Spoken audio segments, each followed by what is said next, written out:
everyone, my name is Warwick Barker.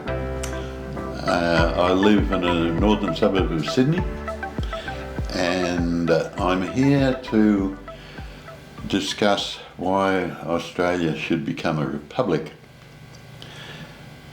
In this respect, I think we should start at the beginning. How did the royal family become involved in the government of Australia? Well, it all started with the planting of the flag by Captain Cook down in Botany Bay, where he took possession of the land on behalf of the king. Now, you might think, well, that's pretty ordinary, but this was an official possession, and he did in fact take possession of Australia on behalf of the king, which meant the king effectively became the ruler of Australia. Now, as settlement occurred, the people of Australia decided they wanted to rule themselves. So no longer do they need a governor. They wanted a parliament. This was organised ultimately in our big event on the 1st of January 1901, when our constitution was formally endorsed by everybody, but it was only endorsed by the owners of the country, i.e. the king, so long as we had somebody representing him within this parliamentary mix. And of course that person had to be nominated by the royal family. This went on for quite a while until the nomination of the Governor-General, as he was then called, was becoming a bit burdensome for the people of Australia, and particularly the Parliament. And the Parliament started to insist on the fact that we should have our own homegrown Governor-General. Now, the position and responsibilities of the Governor-General didn't change, because the person nominated to be Governor-General by the Prime Minister retained the same responsibilities as had the line of Governor-Generals supplied by Britain. So, written within our constitution is the fact that we have a person who is the Queen's, in this case the Queen, bless her little heart, she's no longer with us, the Queen's representative in Australia, in our government, who is answerable to the Queen. Now, in my opinion, that puts the cap on how the government of Australia can be expanded, because in the theory is the Governor-General is the top man, and trying to get a person over the top of him or removing his position requires a referendum and, of course, a degree of approval from Whitehall. So, what to do? Well, my proposal is that we've got to do this because we have to take greater control of the management of this country. And in that respect, let's look at what input the English government has had in the management of Australia. Now, it might be a bit of sacrilege to suggest this, but the Queen, being the Queen of England, has been known on many occasions to attend trade fairs in support of English industry. Can you name how many trade fairs as the head of Australia she attended on behalf of Australia? And I'm pretty sure you'll come up with a figure of 0. In spite of the fact she's the titular head of the Australian government. So we need somebody who is directly responsible to the voters of Australia, because the voters of Australia own the country now. So we need to replace the Governor-General with an elected representative from Australia. And in that respect, the referendum we had in 1999 didn't make the grade, and I voted in it, I might add, and I wanted to vote for it, but I voted against it because there was very little change, almost no change, in how the management of Australia was going to occur. And in that respect, the Governor-General, who is appointed by nobody else other than the Prime Minister, it was proposed that the President be similarly appointed. And in the case of the Royals, who of course objected to the removal of the Governor-General, their argument was that he was just a political appointment and didn't or wouldn't represent the people. And I happen to agree with them. In spite of the fact, I was convinced we needed Australia to become a republic. So it failed, and they've been crowing about it ever since.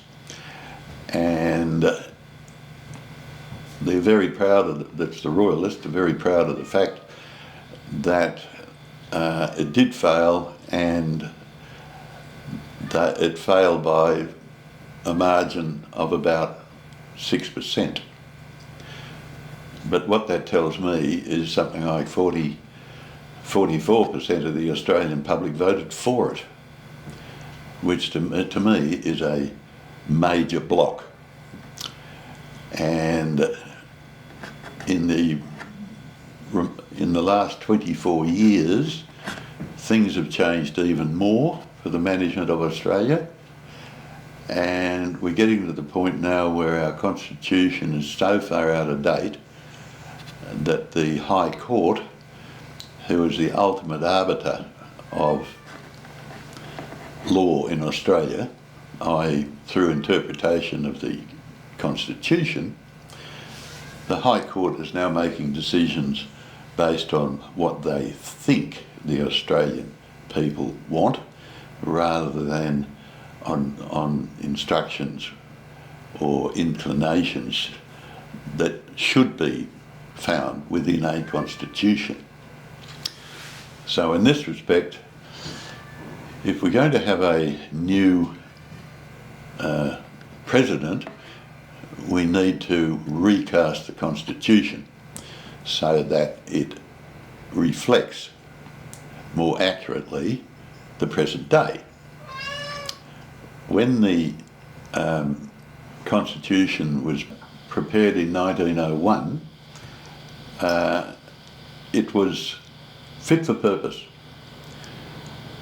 But back in 1901, I've got a friend here now, back in 1901, there was horse-drawn trams in George Street.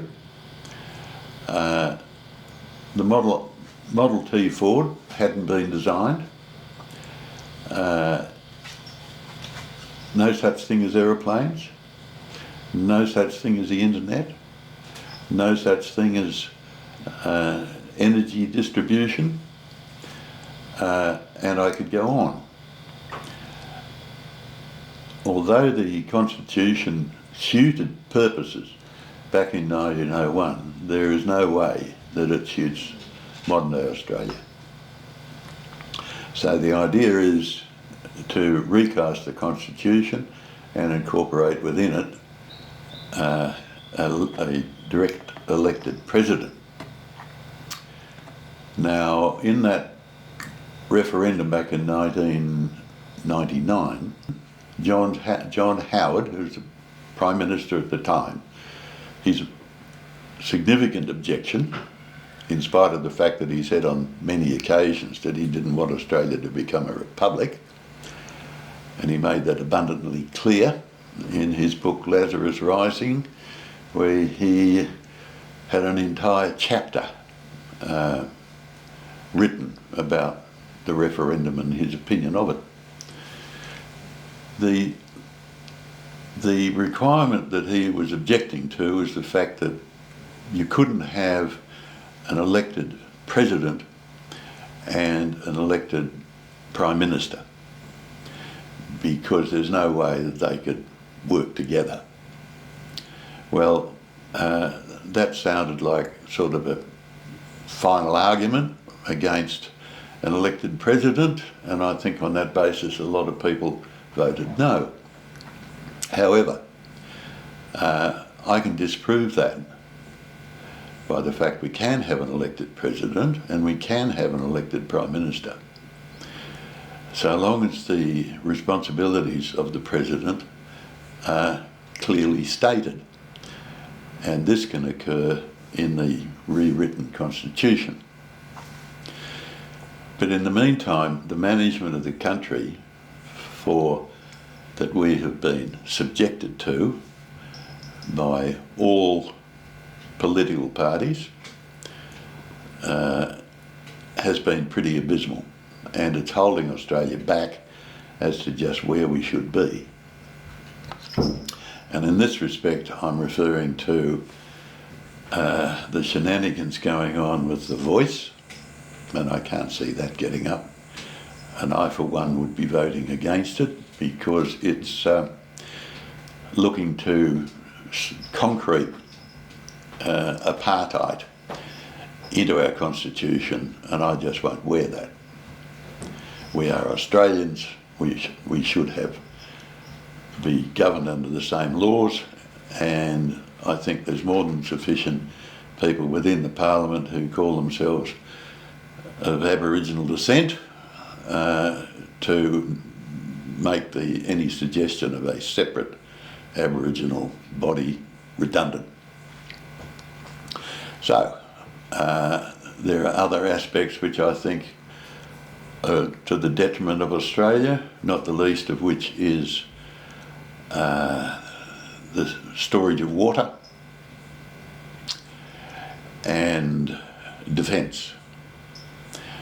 And I am rather impressed by Mr. Miles, who seems to be the first Defence Minister in many governments who seems to be able to appreciate just the dire situation we're in and is prepared and able to do something about it. So, green tick to the Albanese government in that respect. And also to Mr. Albanese, who has a Minister for the Republic. So he is obviously of the opinion that that's the way we should go. So, when it comes to voting for a president, I think the amount of money being spent on elections is becoming ridiculous. And to reduce the price, we need to consolidate the electoral rolls and have them accessed electronically from anywhere in Australia. Now, that's going to mean a lot of people throwing their hands up in the air. Oh, what about the hackers and that sort of thing? Well, I think Australia has systems sufficiently hack-proof for that not to be a problem. And it would also allow a lot of people in remote areas not having to travel hundreds of kilometres to vote with pencil and paper, because they should be able to do it by phone, which is what happens now when it comes to absentee votes. Okay, so I think we need to summarise at this point. We can accommodate a direct elected president. We need a president with specific responsibilities and also veto power, which he could exercise twice a year against any bill which he regards as being too expensive or unnecessary or what have you, being produced by the Parliament, and at the same time that would go, the pros and cons of that would go to the people to determine by plebiscite as to which side they want to go with, whether they go with the President or the Prime Minister. Okay, there's many other things we can discuss, not the least of which is the climate change fiasco and the way we can sort the Aboriginal problem out. And that is all doable. All right? So I'll see you next time. Water over and out.